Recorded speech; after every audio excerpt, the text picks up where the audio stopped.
you know, as you interview me today, I sort of can see why. The first producer walked away saying it was impossible, and that's someone I respected greatly, so that was a tough challenge for me to think, OK, where does this leave us? But it's a huge learning curve. And also I thought, when we did it, everyone knew it was going to be really tough, and the tight schedules, it's a tight budget, and all the usual stuff, all the usual constraints. Stuart Lee walked away saying he'd given up enough of his life for Jerry Springer the Opera, he didn't want to go through it again. Terry Jones was unfortunately taken away to hospital, and Peter Orton, brilliant and brave Peter, came in at the last minute to direct the shoot on location and put the episode together in post-production. So looking forward to doing this. And then last week I had a colonoscopy, and it showed a cancer in my colon. So I've got to go and have it out on Friday, which is right in the middle of filming. And it's so irritating when there's so much to do, you know. And I'm just raring to go. I've never felt better in my life. It's a real pain in the neck. Oh, pain in the bum, probably.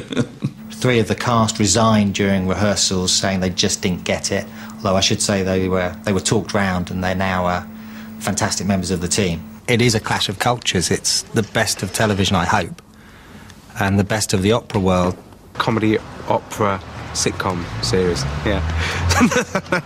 Our goal is for it to be seen as a popular comedy series, not as a highbrow opera series. I wanted to write specifically for TV, TV operas, specifically for the television, see if I could get TV timing right with music. And that was the concept. It's very exciting for that reason, because we've got these stunningly talented opera singers who are basically dramatising it through song. And for me, it reminds me of musical theatre of the 1920s and 30s that Brecht and Weill were writing, and having had that resonance for me, I then spoke to Richard, the composer, who admitted that Kurt Weill was his favourite composer, so there obviously is some connection there. I love Kurt Weill's stuff because he just marries beautiful lyricism and ugly sentiment really well, which again, there's a dramatic tension in that. The use of opera, which is this, perceived to be this very highfalutin art form, and yet to use it, it's such an impressive and magnificent sounding, glorious thing, and use it to convey comedy and gags and sketches that fit together to tell a story. I think that's really original and really groundbreaking. One bite of the cherry, one bite of the pie, one dose of penicillin, and one eye of the tiger. I think it's just intrinsically funny because you've never seen it before. I mean, it is just a funny idea. I don't know why it's funny, but it makes me laugh. You don't want to analyse it too much, I think. People are not going to opera as much as they used to. You've got to broaden people's perceptions of it, and you've got to take it to another audience, because it's, in the past it's always been for the people that can afford it. So if you're going to make it funny and you can still have that quality of voice in it, but take it to everybody else, and that's got to be the way forward. In a way, I don't really think of it just as opera. I just think of it as singing, really. And it's sung comedy, and I love it. A lot of people don't like musicals and stuff like that because people just suddenly erupt into dance and song for no reason. I like musicals precisely for that reason. The weird thing about opera is you can have one person speaking and everyone else answering in opera, and it seems perversely naturalistic. And that's just a happy accident. We found that out in Jerry Springer the Opera, and I've kind of carried that on into the TV stuff. The important thing always is for whatever you do to feel it's got some relevance. And I think that's what the Kombat operas do. You feel that they're a lot of fun. You come away from it feeling you've seen something that was relevant to your life in some way, and I think that's kind of important. I love comedy and I love music, and I just want to be want them to be as good as possible. I genuinely feel that we're complimenting the shows that we're satirising.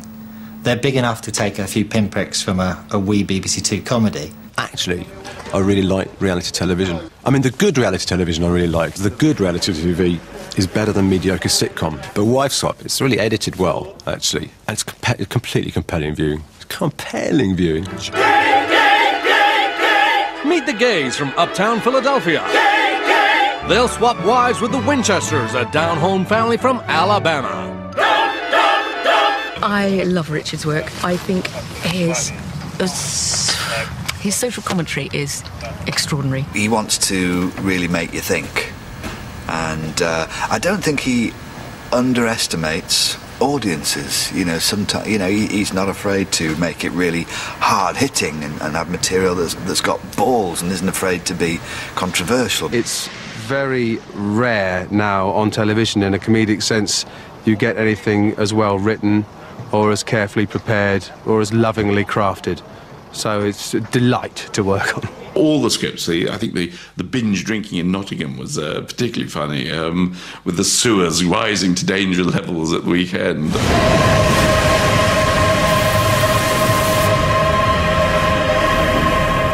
Dun dun dun dun dun dun dun dun. I'm not sure what will happen with the show. I think we have to just put it out there and see. My expectations are that we've worked extraordinarily hard, and I hope people will recognise the craft. But what they'll make of it, that's up to them. It'll open up maybe a new area, and maybe make people go to, make musicals popular. Maybe opera. Maybe I've completely, messed it up. Maybe it doesn't work at all. Maybe it's just short little random tunes strung together which don't quite work. You don't know until the final edit. I mean, I'm quietly confident, but at the end of the day, I think, well, what's the worst can happen? You fail. Well, that's the worst, and not to do it would have been worse than failure.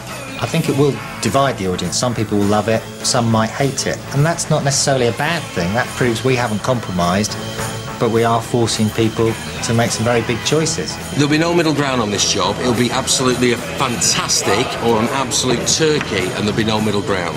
It is completely off the wall, something completely different, and I think everybody's probably learnt a lot. I know I have. It is original, and it does break the mould a bit. And that's a good thing. That's to be welcomed on television, I think. I think it will cause controversy, and I think people will talk about it, and a vast amount of people will have great half hours entertainment. It'll either die a death, or it will be up there. It will be up there with the BAFTAs. Doesn't matter what any critic says. Doesn't matter if they don't like something, if it is good. It doesn't matter if a critic thinks anything is good as well, because to be praised by a fool is the greatest dishonour.